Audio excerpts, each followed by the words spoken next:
もともとやっぱホラーつながりでしたもんね。最初はなんかホラー飲み会みたいなのあって面白い人呼ぼうっていうだけになってきました。なんといって僕は多分初めてディレクターをやってた忍者ガイデンでやってた時だったので、結構豊永さんにいろいろ聞きましたね。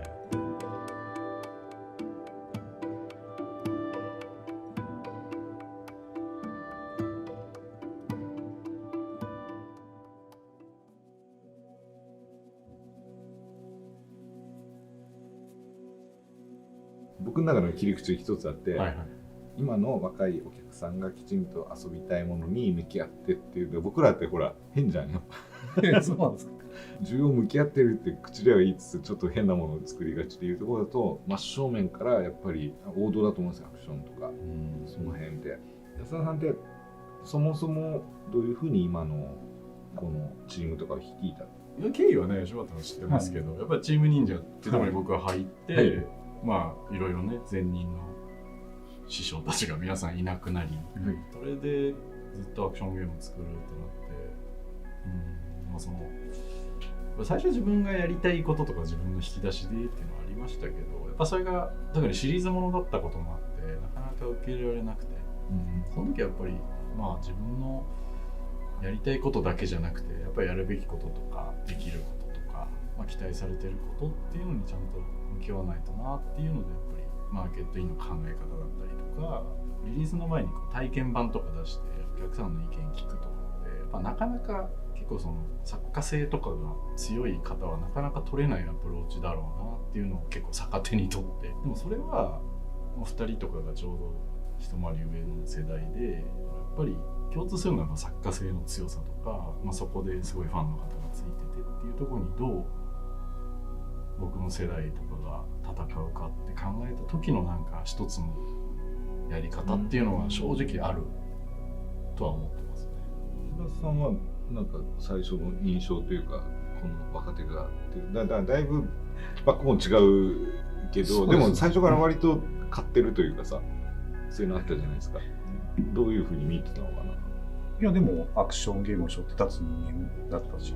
最初から最初からそんなわけないじゃん。超文系だし。人間だったし、まあ、文系としてリテラシーが結構リテラシーがあったので。でなんかめっちゃ俺ゲーマーでめっちゃゲーム詳しいんですっていうタイプでも多分なかったんですよね。いやそうだった。いや全然ゲームテクモのゲームやったことなかったですもん。どっちかというと映画とかそういうその話をそうですねしてて、これだったら豊川さんと合わせて大丈夫だろうお子さんのメガネにかまならないと合わせてもらえないようにやめてくださいね。ちょっとキャラがブレる。喫煙所でね、最初オースターの話をしましたね。そうです。ポール・オースターのっていうアメリカの小説家がいて、その話を最初の飲みじゃなかったですよね。確か喫煙所で話をしてて、お互いそのね知識のマウンティングがいいじゃないですか。もうさすがっていうか、もうオースターって何って言われてる両手が東大英文学科だったからマウンティング合戦も負けるんですけど、いや本当に仕掛けてたんですよ。でも正直そんなことが全く周りになかったので、それ楽しかったですね。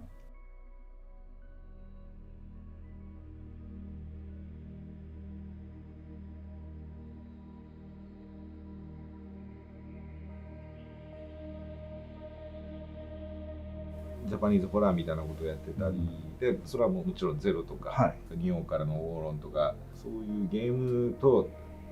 日本アジアみたいなところの話を、ホラーはね、話早いというか、J ホラーの影響があって、そうですけど、それが一番大きいですよね。でもここはちょっと切り口として、正直一昔前、僕が若かりし頃ユーザーやったら、やっぱりちょっと受けない、そんなのはっていうイメージがあったんですよ。アクションゲームというか、アジアというか、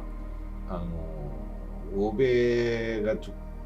的ではない世界観のものって受けないのかなみたいなのがあって、だからなんなら僕もその年だとサイレントヒルとかを作ってて、バイオハザードとかサイレントヒルがあってみたいな。でも今って本当にその辺の壁もなく日本的な世界観のゲームヒットするじゃないですか。日本とか本当に海外でも大ヒットしてる。言うてもその中でも何かここはういうことを気をつけてみたいなのがどうなんですかね。あんまりそのなんだろう、海外でっていうので意識して日本とかっていうのはないですけど、でもやっぱり作りやすいっていうのはありますよね、正直なところ。作りやすい。やっぱりその、妖怪にしろ侍のアクションにしろ、そんなにこう無理しなくても、なんかいろいろ作れるし、あと嘘もつきやすい。なんかその正しいかどうかっていうのは自分たちの感覚でデフォルメもできるし。確かにね。でデフォルメとか嘘はつかないとゲームって作れない理由と、ありますよね。バックボーンがないところの嘘をつくとそうなんですよ。取り留めもなく。だからガンアクションとかやっぱりものすごく難しいなって思うんで、やっぱり小学生の時傘振り回してたし、ね、そういうのは刀のように振り回してたしっていうのはあったから、あと時代劇をやっぱりなんだかんだ見てた、ちっちゃい時に、チャンバラもね、ものすごくやっぱ大きい気がするし、その世界の中で侍がいて自然な場所でどういった侍と出会うか、どういった侍と戦うかっていうようなところは本質的にやっぱりこう期待するところだと思そうですね。じゃあ侍はちょっとなんか現実を置いといて、なんていうかワールドワイドでも概念としてそうですね、かっこいいものとしてはい、幽霊は無理でしょ。そうですね、日本の幽霊しか見たことないし、ゼロは海外難しくなかったんですか？最初全然その通じると思ってなかったです。一作目作ったとりあえず怖ければいいと思ってたので、でもなんかちゃんとこう怖いものをちゃんと作れば分かってもらえるんだとは思いました。その時はその全然ニッチなジャンルですし、幽霊自体は誰でも知っているとはいえ、それをゲームに化してやっぱりバイオハザードがメジャーになるとはあんまり思ってなかったけど、でもあれよりも怖いければなんか受け入れられるものになるかなという期待はありましたね。あれはでも概念として理解されたんですかね。まず死んだ人の怨念がみたいな。一応 J ホラーがちょっと前に流行ったっていうのもあって、そういうもの一個ジャンルとして見られたっていうのは結構助かりましたね。日本的な怖さの思想の概念みたいな。そうですね。ヨーロッパの例を見れば多分ヨーロッパの話が作れますけど、アイルランドそうアイルランド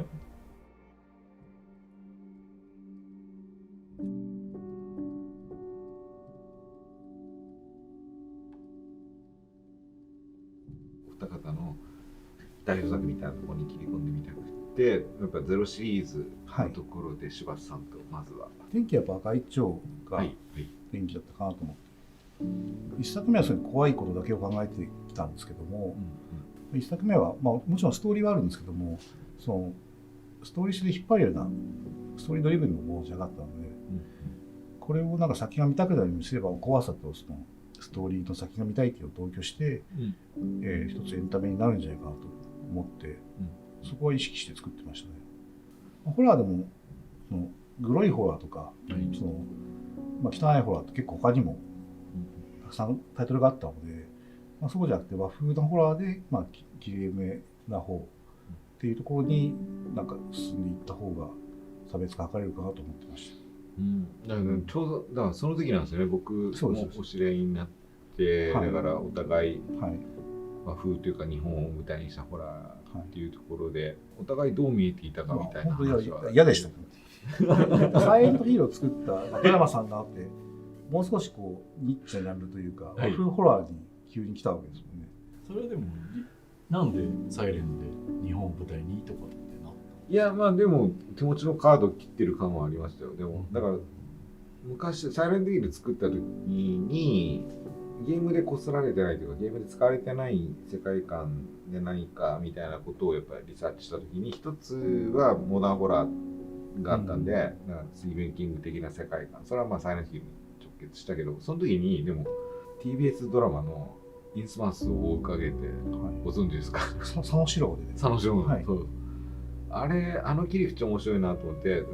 でもだから最初その時に思ったのは、って欧米に通用するホラーっつって、ラブクラフト、でもラブクラフトは意外とゲームとかでもやられている、そうっていうでもこれを日本に本案したのは新しいなけど、でちょっとそれはやりたいなと思って残ってたんで、そこから入ろうっていうのがあったんですよ。じゃあちょっとコズミックホラーになっていくのはそれなんですね。あると思います、はい、それは若干ラブクラフトの影響が、描写しがたいというか、なんか上位のよくわかんない世界はなんていうかざっと概念としては明示しつつも説明せず、下流でわちゃわちゃする人々の群像劇みたいなイメージはちょうどその時式とかを進められて、はいなんかちょっとその辺がだから小野冬美の式もあれは元はスティーブン・キングのあれじゃないですか、だからなんかね、なんていうか体系を感じたんですよね。この体系としてこれを作るべきみたいな、ホラーの神様が何かこれを作るべき。じゃあ和風ホラーありきじゃなくて、モダンホラーのとかコズミックホラーの展開として、日本に本案したらこう見えるっていうのは、そうです。ひねりとして面白かった。いやでここが空いてるからこれをお前が作るんやでって言われた感じは誰に言われたんですか？わかんない、ホラーのラブクラフトに言われた。そうでもいわゆる和風クトゥルフってことですよね。それはね。ホラーとはちょっと切り口は違うなと自分でも思いながら、はい、でいわゆる王道的な和ホラーはやっぱりゼロやなと思ってましたね。で日本のホラーってやっぱり霊魂なので、そこと向き合っているっていうイメージがありました。でサイレンのコードだけ見るとホラーゲームじゃないんですよ。だって敵の位置とかも全部わかるわけですもんね、スカイジャックで。そうです。だから驚かしたことないんですよ。なんかその純粋ななんかかくれんぼと鬼ごっこの中間みたいな遊びがあった上で、話の構造がだんだんコズミックホラーになっていくっていう、村の閉鎖的なものから。だから結構プレイし終わった後は全然印象変わりましたね。でも僕はやっぱりゼロの面白さって心霊とアクション性を直接結びつけたっていうそうです。でも心霊とアクション柴田さんってそこですよね。だからかげろというか拷問とアクション性とかなんかそこがいっていう心霊とアクションは正直やっぱ僕初めてゼロやった時はちょっとやっぱ受けるっていうか霊を封じた時に点数が入るっていうもともとそのテクモに入った時にも作ったゲームは大体こう点数が入るゲームだったんですよ。はい、でテクモシステムっていうと私家庭呼んでるんですけどピンボールを元にしたなんかこれをやるといいよって役がついていくと点数が上がっていくっていうシステムがあって、これはちょっと継承した方がいいんだろう。影ろでもそれを継承していて、多分アーケードの文法もあったんでしょうね。そうですね。スコアが出る。アーケードっぽいんですよ。アーケード文法もあったからこれは守っていった方がいいなと思って写真撮ってもあるんですよ、役が。最初聞いて面白かったのがゼロって60フレなんですよね。そうです。アクションゲームと同じフレームレートで。いやゼロアクションゲームです。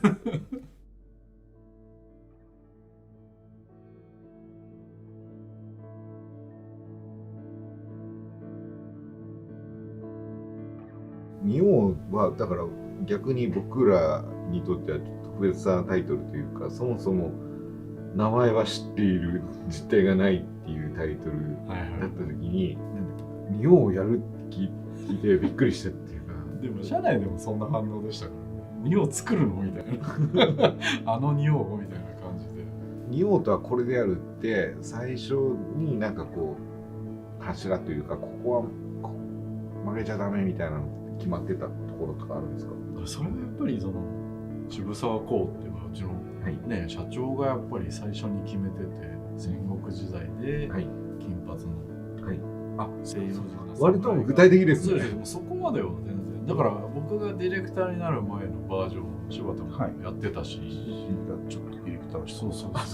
そんなのもあったんですよ。僕ありました。初耳なんですよね。でもすぐ終わっちゃったんですけどね。そうですね。1年やってないぐらい、半年ぐらいじゃ。アクションゲーム縛りもあったんですか？いやでもなかったですね。やっぱり当時じゃあどうやるってなった時に、やっぱりアーケードインで、いわゆるデモンズソウル、ダークソウルっていうものがあって、それでじゃあどうやっていきますかって時に僕がなんかアクションゲームとしてっていうので入って、そこからだから実質僕も4年弱ぐらいしか関わってはいなくて、長いですけどね。いやでもその前がもっとありますからね。 10年近くやってたから不思議な感じだったし、結構言われたのがこんだけ十何年やってるタイトルだからプレッシャーもあるでしょうとか言われましたけど、正直1ミリもなくていやそこはね、実実際そこは大きいと思いますよ。だからプレッシャー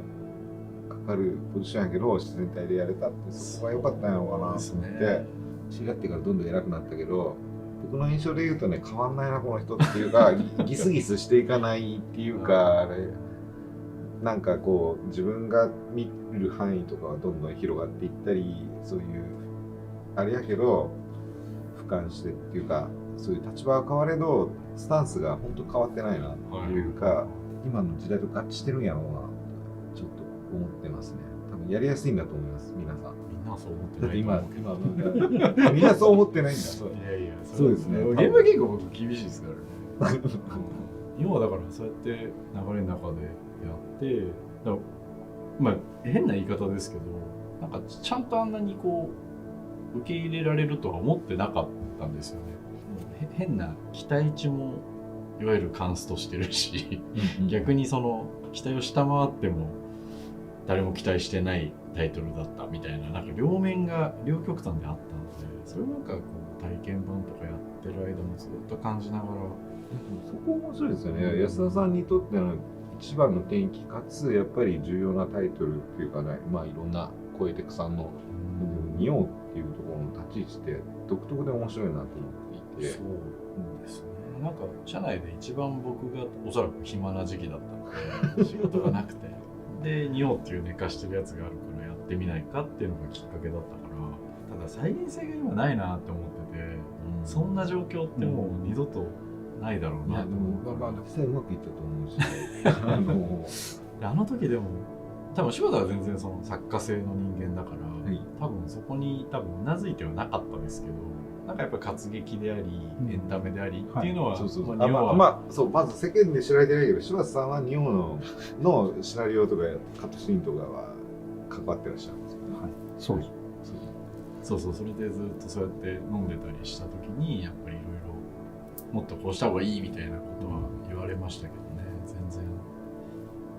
あんまりしなかったですね。そうそこ聞きたいわ。だから柴田さんはどうしろって言ってたのかな。それが取り入れたの。いやでもそんな覚えてないな。細かい話だけもするし、演出のね、演出の話なんで、だからテンポはやっぱ違いますもんね。そうですね。なんかもっと結構スローテンポなんというか大河ドラマ的なイメージがあったから、多分スローテンポなイメージはあったと思うんですよ。一個一個思いとか、ドラマも一個一個セリフたっぷりめっていうイメージあったのと、やっぱりまあ現状のアウトプット見てもらうと分かる通り、結構テンポのいい感じで進むんで、多分その違いはあったと思います。でも最後は安田さんのバランスでというかさじ加減でっていうのがうまく構想したんだ。結果的にはそうだったのかなと思いますね。逆によく任しましたよね。だから全然若いでしょ。そうですね、まあ30ちょいぐらいだったかな、あの時は。いやそこはね、小出さんはさすがにやっぱり戦国的な世界観を持ってるのか、やっぱり全員パラメータがされてますよね。なんていうか、やっぱり登用するかこい伸びしろがあるこいつに任してみようみたいな感じだったのかなとか。それはでも分かんないですね。そうですね。それはね、あの時期結構重なったんですよね。そのグラビティ2もそうだったし、ファイナルファンタジーもそうだったし、ペルソナもそうだったし、トリコも伝説のタイトルみたいなところは卒業できない人たちが一気に卒業したっていう2016年末から17年にかけての時はね、それはなんかいろいろ重なって、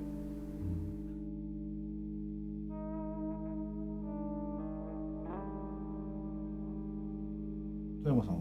割とホラーをエンタメ化するっていうことでアクションとホラー両立っていうことでしたけど、どちらかというとホラーの方が主体のゲームをやっぱり作りたい気はあるんですよね、どうしても。ただ小規模でいけるタイトルを作れるとは思ってます。そこはまずいろいろで言うと、例えば小出さん大手でもやっぱり切り口変えてホラーファン向けのマニアックなタイトル作ったりとかもあり得るとか、そういうことですかね。あり得るかなと思ってます。それは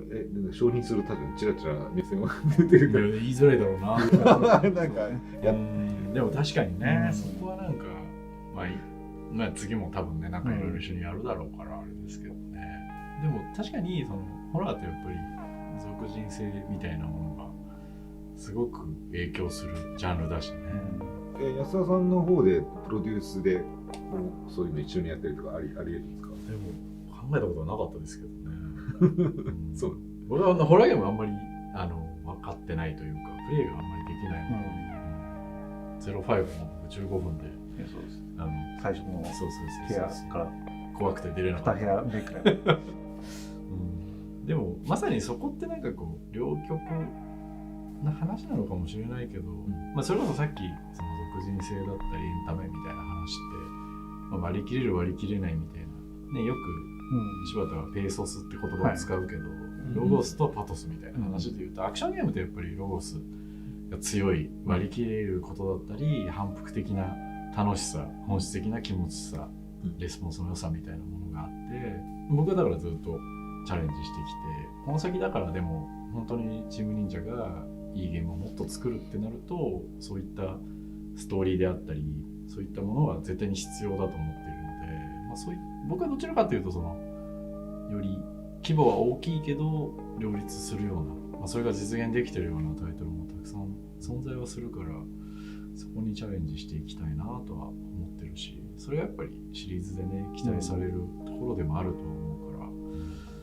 そこをどう進めていくかっていうのは、安田さん的にチーム忍者って引き継いだものではないですか？そうですね。はい、そうですか。この先もこうであるっていう核みたいななんか部分ってありますか？でもやっぱり触って気持ちいいとかっていう、それこそ、少し言い方は難しいけど、結局世界のいろんなところで好きになってもらえるっていうのは手触りの良さだったり、そういったところだと思うので、そこを実現しつつ、あと僕チーム忍者って入社する前ものすごい変な名前だなって思ってたけど結構いいなって思うのが、忍者って顔を出さないんですよね。だから、こうやって僕はいろんなところでお話をさせていただくこともあるけど、ただやっぱり作ってるみんなが忍者で思ったことを込めて、だけど誰か一人の属人性じゃない、その一方で割り切れないものだったり価値のあるものを作ってるっていうのはチームにはしたいなって思ってるんで、この先僕自身もディレクションはもちろんやるけど、それ以外のディレクターだったり、いろんなスタッフが自分が作ったって思えるものを作っていって、悪い意味で割り切れて しまいすぎないような、そこは多分お二人と話してても感じるゲームの良さだし価値だと思うから、それをなんか両立させていきたいなって結構欲張りな思いはあって、そこをなんか実現できればチーム忍者としてはいいのかなって思いますね。本当にチーム忍者はいいリーダーを持ったな10回ぐらい言ってください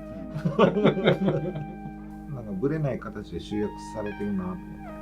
うまいことすごく。それこそ僕はね、そのチーム忍者ともともと会って今この立場にいますけど、佐野さんはだってね、立ち上げたというか。そうなんですよね。なんか僕はもう真逆ですよね。なんか一つ感覚としてはやっぱ自分もやっぱり年を取ってなんていうか先端的な感覚で言うと日々衰えるっていうけど、俯瞰して何かをっていうところで言うと、逆に言うと今はピークやなと思っているところはあって、それで言うと新しい人に参加していただいて、でやっぱりわざわざうちに一緒にやりたいって言ってくれる若い人っていうのは、やっぱり僕が今までやってきたようなことをエッセンスとして好きだって言ってくれるような、彼らに乗っていたいみたいな思いはすごくあるんですよね。だから彼らが次にお客さんを喜ばせたらそいつが価値だと思っているんで、そういうことの打席に立てるように座組を作るのが今の仕事なのやろうかとか思ったりも